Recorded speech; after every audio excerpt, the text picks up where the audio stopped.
Hello friends, I am Dipanshi Sharma. Welcome to my YouTube channel Genius Dipanshi and I am doing well. Today I have discussed about table header. Previous video में हमने देखा था table border, जिसमें हमने border का size, colour और ये सारी चीज़ें देखी थी। और यहाँ पे हमने set the height of the second row to 200 pixel, last हमने यहाँ तक किया था।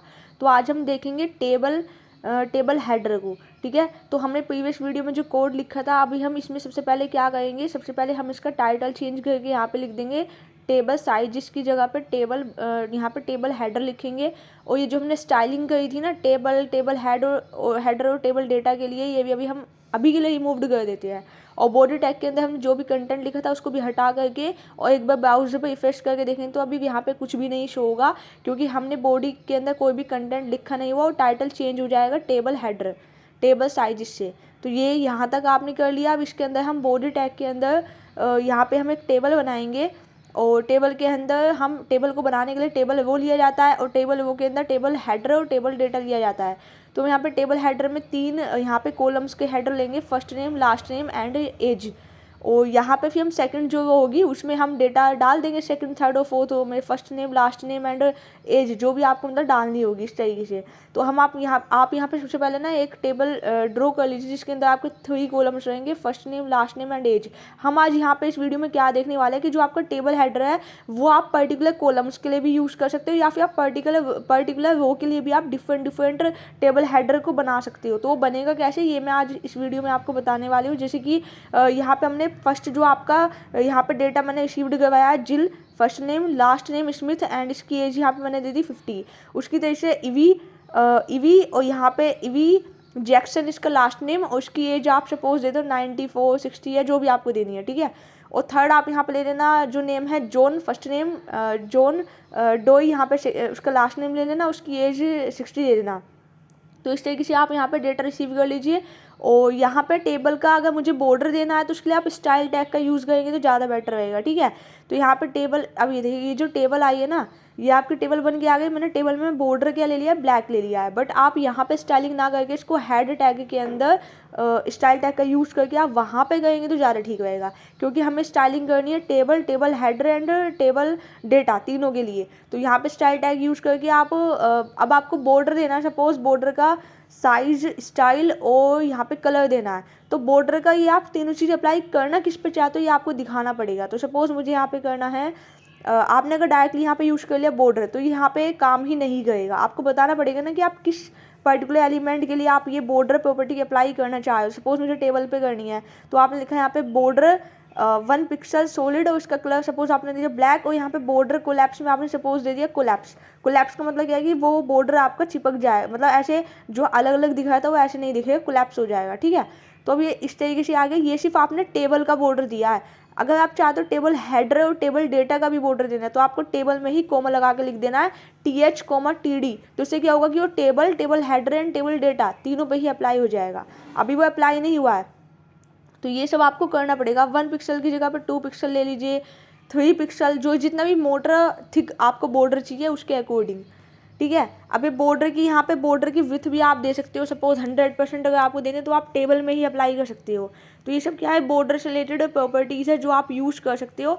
बट अभी हम यहाँ पे क्या करेंगे, ये बॉर्डर कोलैप्स अभी के लिए हम इसको रिमूव्ड कर देते हैं। ठीक है, अभी के लिए बॉर्डर कोलैप्स हटा करके और यहाँ पे हम टेबल में टेबल हेडर और टेबल डेटा तीनों के लिए ही हम बॉर्डर यहाँ पे दे दिया। तो ये इस तरीके से आपका बन गया है। अब मुझे बॉर्डर कोलैप्स में कोलैप्स लगा देंगे तो ये आपका बॉर्डर कोलैप्स होकर के आ जाएगा। और ब्राउज़र पे जब आप रिफ्रेश करोगे तो आपका बॉर्डर ये इस तरीके से दिख गया। तो ये तो आपका एक नॉर्मल टेबल थी जो मैंने प्रीवियस वीडियो में ही समझाई थी। इसमें क्या था कि ईच इंडिविजुअल कॉलम के लिए आपने हेडर यहाँ पे लिए हुए हैं। यहाँ पे आप एक और डेटा रिसीव्ड करा लो, जैसे मैंने बताया था जॉन डोई, और इसकी एज सपोज आप यहाँ पे दे दो 60 या 50 जो भी आपको देनी है। डेटा आप कोई भी यहाँ पे स्टोर या फीडअप कर सकते हो, क्योंकि just like you learn the table जो टेबल हेडर है वो आपको इस वीडियो में सीखना है। ठीक है, तो यहाँ पे आपका क्या है कि first name, last name, age आपका हेडर है और इसके अंदर ही आपने डेटा रिसीव करवाया हुआ है first name, last name and age में। ये आपका कॉलम हेडर है। अगर आपको वो हेडर बनाना है तो कैसे बनाओगे, तो ये सेकंड वाला जो टाइप है वो हेडर, वो तो कॉलम हेडर है जो मैंने अभी सिखाया है। तो वो हेडर बनाने के लिए आप क्या करोगे, ईच इंडिविजुअल रो के लिए आप अलग अलग हेडर लोगे। जैसे कि जो आपकी फर्स्ट रो है उसमें आपने एक हेडर लिया फर्स्ट नेम, और उसके बाद आपने यहाँ पर टेबल को रिसीव्ड करा दिया, टेबल डेटा दे दिया।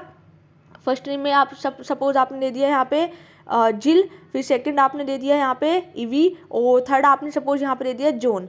उसके बाद आपने सेकंड रो में गए, यहाँ पे आप सेकंड रो में ये टेबल डेटा यहाँ से हटा करके यहाँ पे लोगे टीएच, और टीएच मतलब टेबल हेडर के ओपनिंग एंड क्लोजिंग के बीच में आप यहाँ पे लिखोगे लास्ट नेम, और यहाँ पे इन तीनों का लास्ट नेम आप यहाँ पे दे दोगे कि स्मिथ, जैक्सन एंड डोई, इस तरीके से। फिर उसके बाद आप एक थर्ड टेबल वो लोगे, उसके अंदर टेबल हेडर दोगे, टेबल हेडर में आप यहाँ पे दोगे एज, और यहाँ पे उन तीनों की एज आप मेंशन कर दोगे। तो इस तरीके से ये आपको क्या होगा, वो हेडर बन जाएगा। मीन्स ईच इंडिविजुअल रो के लिए आपका डिफरेंट आपका हेडर यूज होगा। जैसे कि फर्स्ट रो में आपका हेडर यूज होगा फर्स्ट नेम, सेकंड रो के लिए आपने हेडर दे दिया सपोज लास्ट नेम, और थर्ड रो के लिए आपने हेडर दे दिया एज, इस तरीके से। और जो इससे पहले आपने सीखा था वो था आपका कॉलम हेडर। तो आपको ये सारी देखिए डेटा तो सेम रहेगा, डेटा मैंने इसके अंदर कोई चेंज नहीं किया है। फर्स्ट नेम में मैंने वही लिया था आपका जिल, ईवी एंड जॉन, और लास्ट नेम में मैंने यहाँ पे लिया था स्मिथ, जैक्सन एंड डोई, और उसके बाद इसका एज मैंने 94, 50 एंड 60 यही लिया था। अब इसको आप ब्राउजर पे जाकर रिफ्रेश करोगे तो आपका ये वो हेडर आ जाएगा इस तरीके से। समझ में आया वो हेडर एंड कॉलम हेडर कैसे लगाते हैं, ठीक है।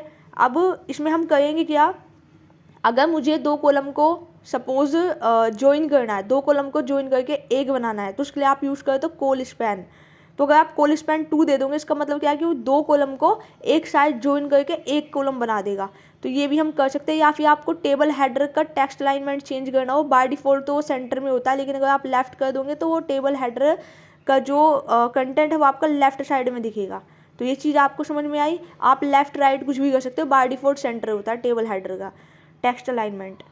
तो ये प्रॉपर्टी समझ में आ गई होगी। अब हम कोलैप्स करेंगे, मतलब अब हम यहाँ पे कॉल स्पैन यूज़ करेंगे आपके टेबल में, और टेबल में कॉल स्पैन यूज़ करके आप क्या करोगे, बट उससे पहले हम यहाँ पे एक वापस से एक टेबल वो करके यहाँ पे टेबल हेडर के अंदर यहाँ पे हम ले लेते हैं। सपोज़ मैंने फर्स्ट यहाँ पे एक हेडर लिया नेम, और यहाँ पे मैंने इसको कॉल स्पैन दे दिया मैंने यहाँ पे 2।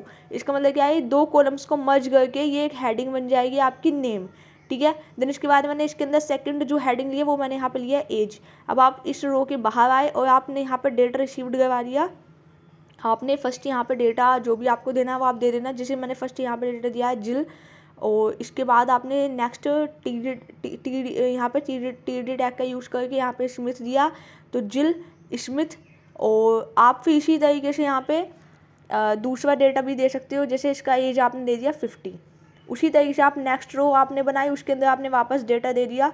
सपोज यहाँ पे आपने दिया ईवी, जैक्सन, और उसकी एज जो भी आपको देनी है, इस तरीके से मतलब आपने देनी है। तो यहाँ पे क्या होगा, यहाँ पे जो आपका फर्स्ट नेम और लास्ट नेम, आपने पिछली प्रीवियस वीडियो में 3 हेडर लिए थे, first name, last name and age. इसमें मैंने सिर्फ एक हेडर लिया है नेम। अब नेम में तो फर्स्ट नेम और लास्ट नेम दोनों ही आ जाएगा ना।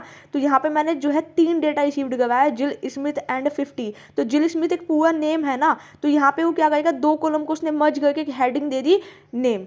तो इसका मतलब क्या है कि कंप्लीट नेम दिखेगा अब आपका। इसको आप रिफ्रेश करोगे, ये देखिए, तो नेम में आ गया Jill Smith, Evie, Jackson and John Doe, और एज आपकी आ गई इस तरीके से। तो ये था आपका कॉल स्पैन 2 का मतलब कि दो कॉलम्स को मर्ज कर दिया मैंने टेबल हेडिंग में, टीएच में। तो नेम में आपका दो कॉलम को मर्ज करके आ जाएगा। और टेबल की विड्थ अगर मैं 100% दे दूँ तो आपको ज़्यादा बेटर वे में समझ में आएगा। वापस से ब्राउज़र पे जाकर रिफ्रेश करोगे तो ये देखिए यहाँ पे दो कॉलम इस तरीके से आपका आ गई। आप इसका टेक्स्ट अलाइनमेंट सेंटर भी कर सकते हो। बाय डिफॉल्ट ये लेफ्ट ले रहा है, मतलब मैंने लेफ्ट लगाया हुआ है, ये बाय डिफॉल्ट सेंटर ही लेता है table header. So I hope you understand in this video that how to use the header, either row header or column header, and how to set the text line of table header। And इसके बाद आप यहाँ पे caption कैसे लगाते हो। Table के अंदर आपने कैप्शन के ओपनिंग एंड क्लोजिंग में यहाँ पे एक दे दिया कस्टमर डेटा, तो आपकी इस टेबल में आपको लिखा आ जाएगा कस्टमर डेटा। तो कैप्शन लगाना आप सभी को आ गया होगा, एक तरीके से टाइटल देना टेबल को अपनी, कि आपकी टेबल किस चीज़ के ऊपर बनाई गई है। तो टेबल टैग के अंदर कैप्शन टैग का यूज़ कर लो। कैप्शन के ओपनिंग एंड क्लोजिंग में जो भी कंटेंट आपको देना है वो आप दोगे, तो ब्राउज़र पर रिफ्रेश करने पे आपको कैप्शन दिख जाएगा। या आप दूसरे वर्ड्स में कह सकते हो कि आपका जो है एक तरीके से टाइटल, कि टेबल ये किस वे में है या किस चीज़ के बारे में है। So if you have any doubt, you can ask me. Like, share and subscribe to my YouTube channel Genius Dipanshi, and thank you for watching. And if you have any concern, any doubts related this, you can text me in a comment, and I am available for you in a comment section. Thank you so much guys. Have a nice day. I know one